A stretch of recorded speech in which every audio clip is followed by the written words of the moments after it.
Hello everyone. Today in this class we are going to discuss a new topic which is vector.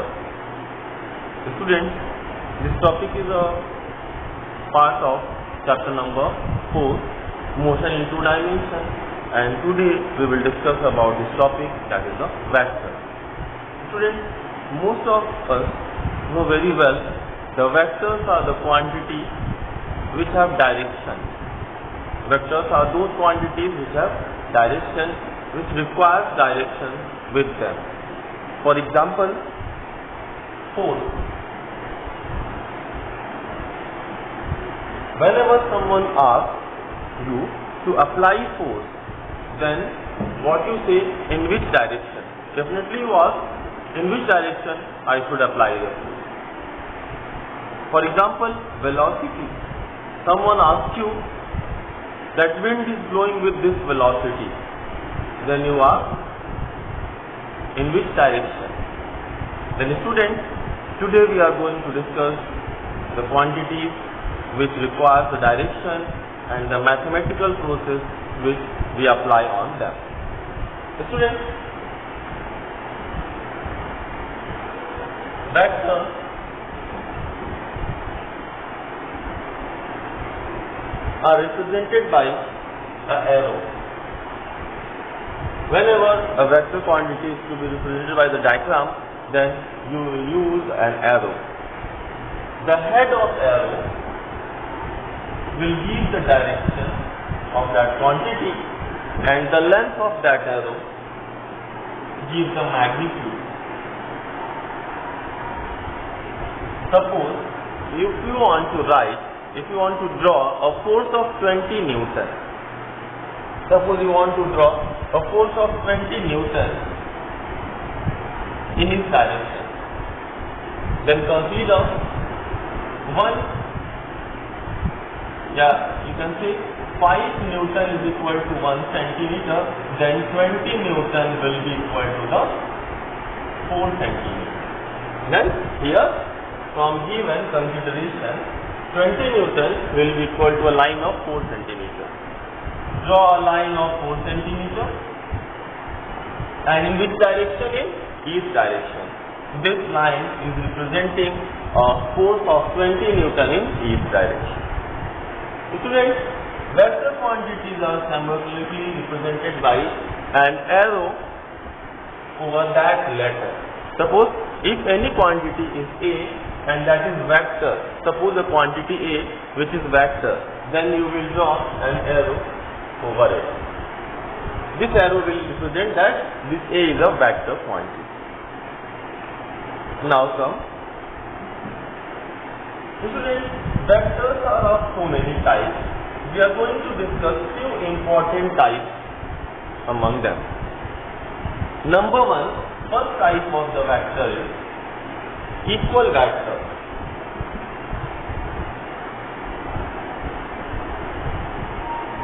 First type is equal vector. Suppose you have a vector A representing by this arrow and vector B.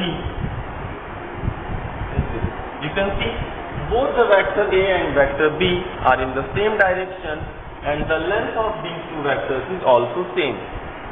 Then you will say that these two vectors are the equal vectors, and you will write vector A is equal to the vector B.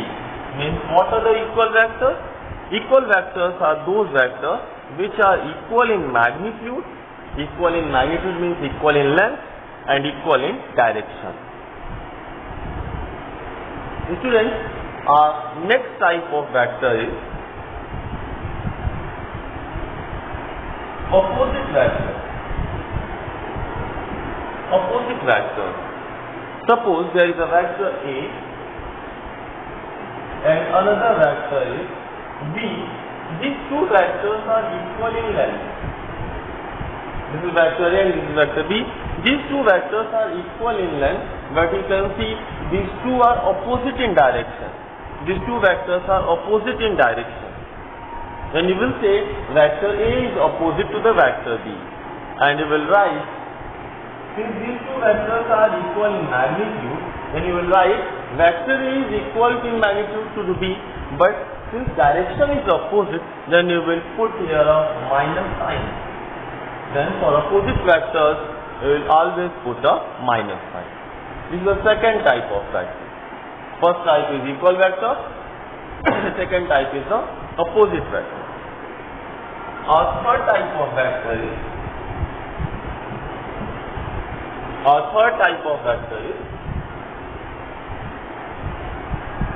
coplanar vector. What are the coplanar vectors? Students, coplanar vectors are, as the name is here, coplanar means common plane. Those vectors which are in a common plane. Suppose this board is a plane, then all vectors lying on this plane is called coplanar vector. Suppose this pulse is a plane, then all those vectors will lie on the surface of the pulse. These are the coplanar vectors. Then the coplanar vectors are the vectors which lie on the same plane. They lie on the common plane. Similarly, there is a fourth type of vector, and that fourth type is co-initial vector.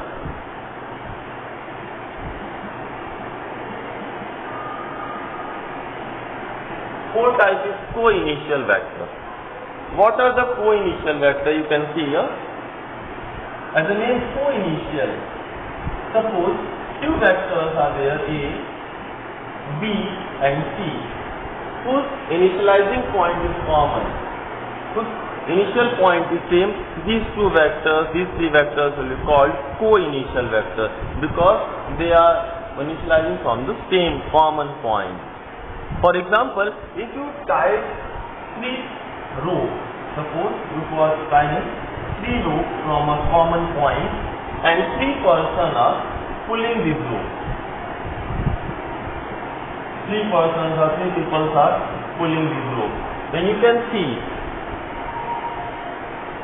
these 3 forces are initializing, or you can say are centered at a common point. Then these 3 forces are called co-initial vector.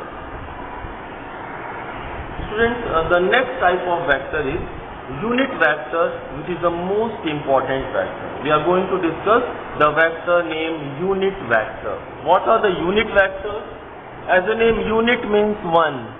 The vectors whose magnitude is unit, whose magnitude is 1, are called unit vector. Then you can see here, suppose you are writing 1 Newton in each direction.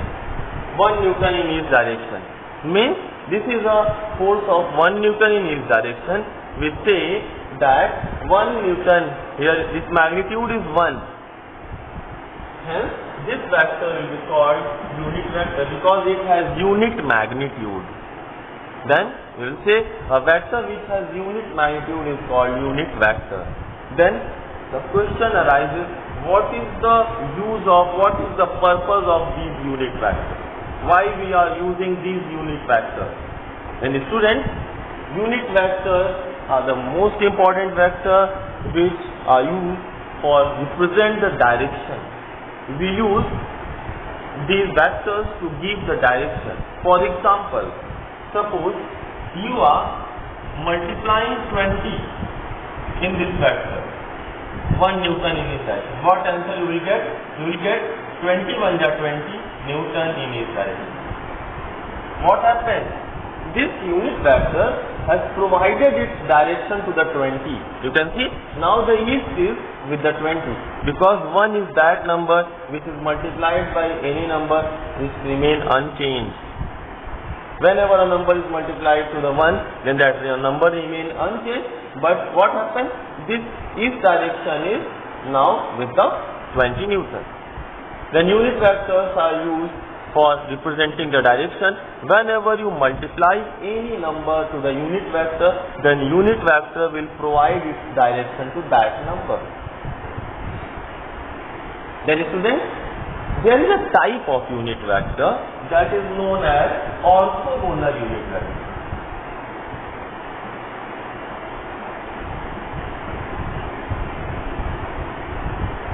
There is a type of unit vector that is known as orthogonal unit vector. What are the orthogonal unit vectors? Students, whenever you will study the topic vectors, we will use pen and paper, and everything will be drawn on the paper, and to represent any particular quantity on the paper or diagrammatically, the best method is the graphical method. We use x-axis, y-axis, and now third axis will be z-axis. We will use x-axis, y-axis, and z-axis. For x-axis, we will use the unit vector I cap. For y-axis, we will use the unit vector j cap, and for z-axis, we will use the unit vector k cap. For x-axis I cap, for y-axis j cap, and for z-axis k cap. Suppose you are writing 20 I cap. Suppose you are writing 20 I cap. Then what answer you will get? You will say that this vector is in the direction of x-axis, because I cap is in the direction of x-axis and I represent the x-axis. Whenever a number is multiplied into the I cap, then it shows that it is in the direction of x. Suppose you are writing 30 j cap. It means now this vector is in the direction of y-axis. Suppose you are writing 20 k cap, means this vector is in the z-axis. Students, we can understand unit vectors, orthogonal unit vectors, using this cuboid. Suppose this cuboid is a room. This is the length, which is x-axis. This is the height, which is y-axis, and this is the width, which is the z-axis. Then, in x direction you will use the symbol I cap. In y direction you will use the symbol j cap, and in z direction you will use the symbol k cap. X cap, I cap, j cap, and k cap. Okay.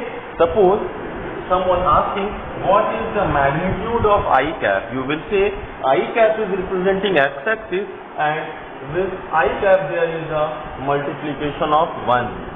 Because whenever a number is or any symbol is multiplied by 1, then it remains unchanged. Then here the magnitude of I cap is 1. Magnitude of j cap is here 1 is hidden, that is 1. Magnitude of k cap is the 1. Then unit vectors are the vectors which have unit magnitude, and the orthogonal unit vectors are the vectors I cap, j cap, k cap, which are used to represent x-axis, y-axis, and z-axis. Now students, come to the topic addition of vectors. We are going to learn how you can add the vectors. Let us discuss addition of vectors. Students, now we are going to add the vectors. Before adding the vectors, I am taking few examples. Suppose that we are going to take an example of arrow and bow. Tir dhanush. This is the string of bow. This is the arrow. You can see here that these two strings, which are in the stress condition, are applying the force F, which are in two different directions. But you can see the effect. The effect means the resultant. Resultant means the final. Resultant means the final effect of these two forces in the direction of the arrow. The arrow moves in this direction. What happening? These two forces are acting in different directions, but resultant is in the middle. You can see the resultant is between the two vectors. Another example, when a bird is flying, you can see they apply force by their wings in the downward direction, in the given direction, and their wing lifts them up. The resultant is in up direction. What you are observing here, here two forces are in a different direction, but their resultant is between them. Another example, swimming of a person. Suppose there is a swimmer who is applying force by his hand. What you can observe here, the force is applied by the swimmer in the with any angle, they are inclined with some angle, and this push the swimmer in the forward direction. What you can see, these two forces are at an angle and the resultant is between them. Then, students, we are going to learn how you can add the vector, how you can observe the resultant of two vectors. Resultant means effective value of the two vectors. And after that, we will calculate, we will learn how to add more than two vectors. But before that, we are going to learn how we can add two vectors. There are two methods to add the vectors.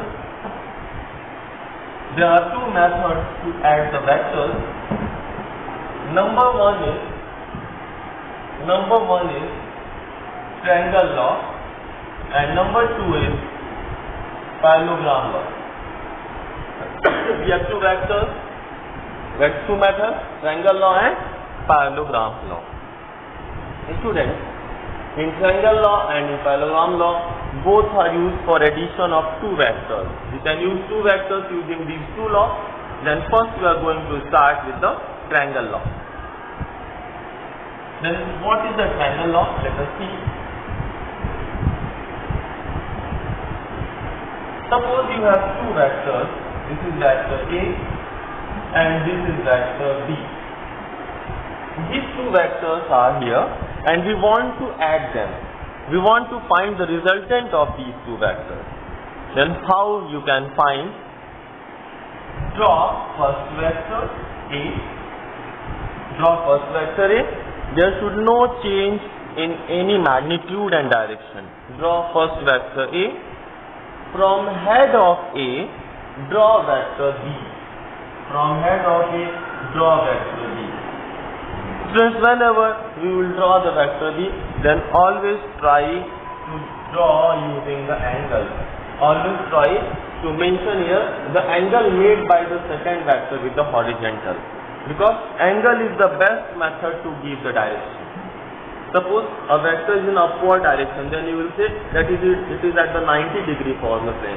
Suppose a vector in the horizontal direction, you will say it is 0 degree. Suppose a vector is in this direction, you will say 180 degree. Then the best method to give the direction of a vector by the angle. Now suppose this vector B is at angle theta from the horizontal, then you will draw vector B at angle theta. I repeat again, draw vector A. From head of A, draw vector B. Then closing vector, the vector which closes from A to B will give the resultant. A plus B. Then triangle law says that draw vector A, from head of A draw vector B, then closing vector will give the resultant. To understand the triangle's law, we can take an example of daily life. Suppose, students, there is a rainy season and rain is falling vertically downward. This is the velocity of rain. Suppose at that time wind is blowing. Suppose at that time wind is blowing. This is the velocity of wind. Isn't what you observe when there is a rain is falling and wind is blowing? At that time you can observe that there is a slightly inclined rainfall. You can see whenever there is a wind, you can observe that rainfall is slightly at the angle. Here, when wind is start to blow and rain is falling vertically downward, then we observe that the velocity of rain is in this direction. Rain start to incline towards the direction of wind, and we can apply here triangle law. First vector is the A, velocity of wind. Second vector is the vector B, velocity of rain, and this closing vector shows the resultant. I repeat again, resultant means effect. What is the effect? What we are observing, that is the resultant. Then what you observe? Whenever during the rainfall, when wind blows, then we observe that rain starts to fall at some angle, at inclined angle. Okay. Now, this is the triangle law of vector addition. Next method is, students, parallelogram law of vector addition. In parallelogram law, suppose you have two vectors, vector A and this is vector B. How you can add these two vectors using the parallelogram law? Parallelogram law, as a name, here we are going to draw a parallelogram. How? Draw first vector. From tail of first vector, draw second vector. And you can see here these two vectors are combining together to form a parallelogram. Then the resultant will be the common diagonal. This common diagonal will give the resultant. Then friends, in parallelogram law, there are two vectors, vector A and vector B, which are the adjacent sides of a parallelogram. Then the common diagonal will give the resultant. And what is difference between the triangle law and parallelogram law? You can see here. This is the triangle law. Vector A, vector B, and this closing vector gives the resultant. This is the triangle law and this is the parallelogram law. Students,